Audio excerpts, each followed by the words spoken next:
Good morning. Welcome back to Hiking with Kathleen. Today we have a nice, beautiful snowfall. This is my first time out since returning home prematurely from our Grand Bend outing. And that's because now it's warmed up to about minus 20, going up to about minus 15 degrees Celsius. It was sitting between minus 25 and minus 30 the last week, so it wasn't something I could do with my camera equipment. But now, with this blanket of snow, we're going to be able to see what the animals have been up to because they're going to leave their tracks behind. Stay with me.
So when I did a recent video in this woodlot and pointed out a few trees and how to recognize them based on their bark, this one being the example I gave for shagbark hickory, as well as the one that's just behind it, right here.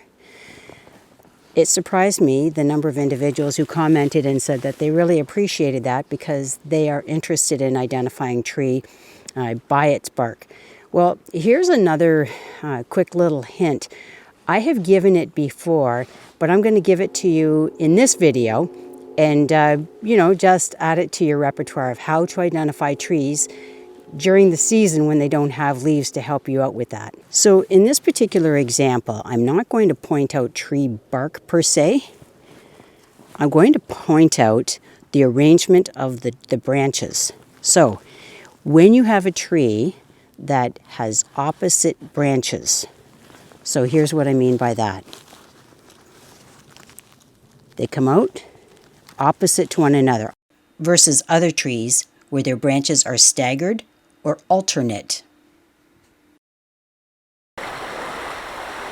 So when it comes to identifying trees without leaves, if you use that quick methodology of looking for opposite branches, there are three main species that have that arrangement. And they spell, the first letter of their name spells the word mad.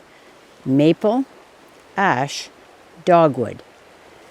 It is true there is an alternate leaf dogwood plant, but most of them bear opposite leaves. So it's an easy way to sort of pare down whatever you're looking at into maybe alternate or opposite leaved arrangements, and that might help you with your tree identification.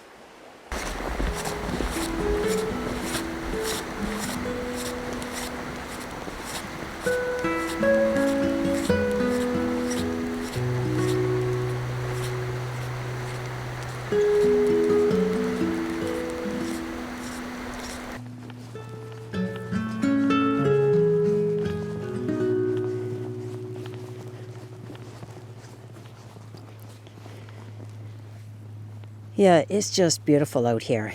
I know that those of us from Ontario, Canada anyway, have been looking forward to the day when we would have snow. With falling snow, it does make it a little bit more challenging to be able to film because I've got protective gear on both cameras so that they don't get wet. So the one that I'm filming on right now has a rechargeable heated sock. So I have it stuck into the little coat that this camera is sitting in right now so that it keeps the battery at a temperature just above 0 degrees, because once it gets to 0, the battery cuts out. So, but anyway, yes, it's just beautiful to be able to see the silence or hear the silence of the forest that's getting snowed upon. When it gets this cold and I have to wear a hood or hat, the problem with that is it really muffles the sound. I can't hear things that are making their presence known. And that's what I love about being out here by myself, is animals often give themselves away either by movement, and this cuts down on some of my peripheral vision, or by the sounds they make. So, but I mean, all things said about that, at least I'm nice and warm and I can be out here and enjoy the beauty that I am able to capture for you.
Whew. So I'm out here on day 2, and I went to a place where I know that I had a good chance of filming a muskrat or 2. Turns out that's when I got to see its predator. And so that was where we saw the American mink moving its way. Oh, there's another. Oh, sorry, that's a squirrel. They look so similar when they're near water, except squirrels' tails are a bit bushier.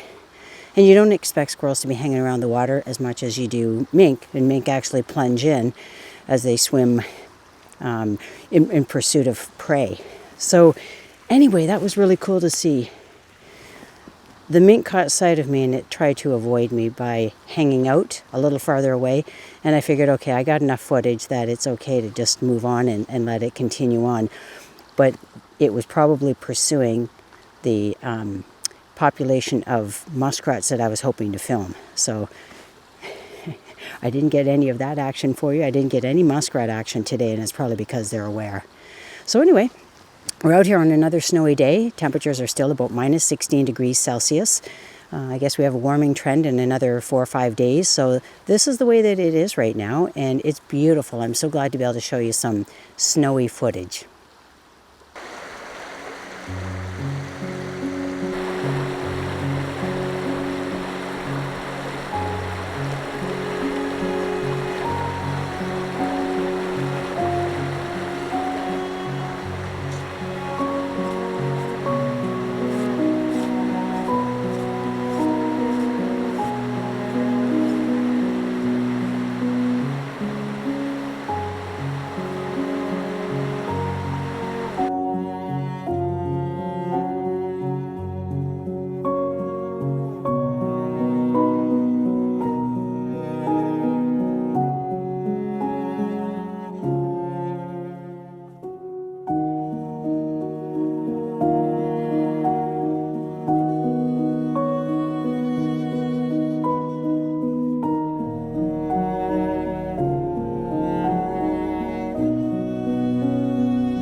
So I've recorded some pretty incredible scenery. So much beauty right now. We're about the third week in January 2024 here in Ontario, Canada, and we really need snow.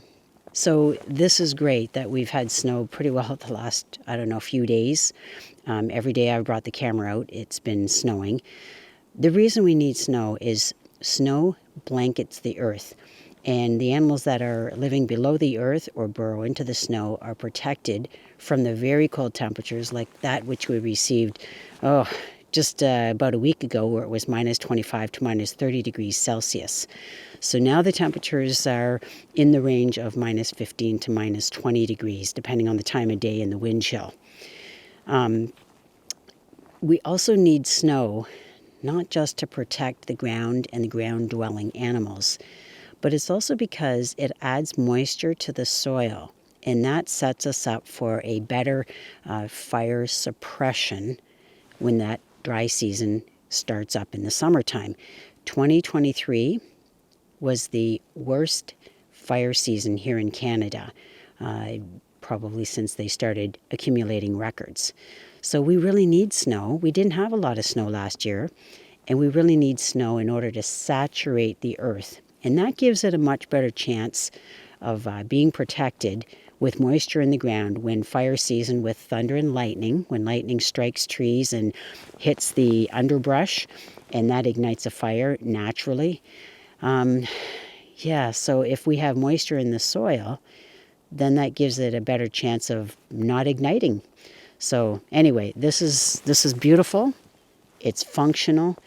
And it's something that we in Canada look forward to having. Not too much snow. There was a time, 15 years ago or less, and we had what was called a snowmageddon experience. And that is where there were cloudbursts that delivered snow in terms of feet of snow in a very short period of time, like over a couple of days. Anyway, we don't want to return to that. It probably behaved in a very similar manner to the atmospheric river that British Columbia has experienced a few times with rain, with precipitation that lingered over that province for days on end and did a lot of flooding damage. So we like things in moderation, and this snowpack that we have, it's very light, fluffy stuff because it's so cold. When the temperatures are lower, you end up getting wet snow, and then that's harder to lift off the driveways and all. But this is fine. It's beautiful, and we look forward to it. So this is going to wrap up today's video. I hope you enjoyed it. If you did, please consider subscribing to the channel if you haven't. That really helps. It helps the growth of this channel because it shows YouTube that people are interested in the content, and then they continue to recommend this to a broader audience. And also, if you are already subscribed, click like. Let me know what you think. Take care. See you next Tuesday morning for a new upload. Bye for now.